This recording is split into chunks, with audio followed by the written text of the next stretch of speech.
சாதாரண middle class family. எங்கள் அப்பா ரொம்ப ஒரு நேர்மையான அதிகாரி. அந்த நேர்மையான அதிகாரிக்கு பிறந்த மகளா நீ? இவ்வளோ நாள் தெரியாமல் போச்சே.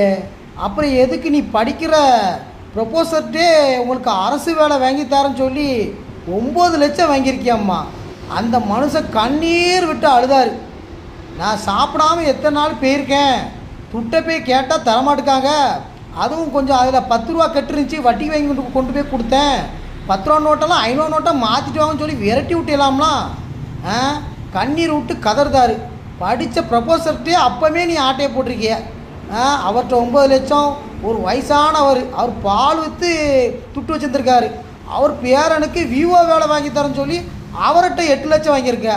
அவர் 100 ரூபா நோட்டாக கொண்டு வந்திருக்காரு. அதையும் கொண்டு 500 நோட்டாக கொண்டு வா, நாங்களாம் பிச்சைக்காரங்களா அப்படின்னு சொல்லியிருக்கேன். குடும்பமே நல்லா சீட்டிங் போட்டு நேர்மையா? எங்கே இருக்குது நேர்மை?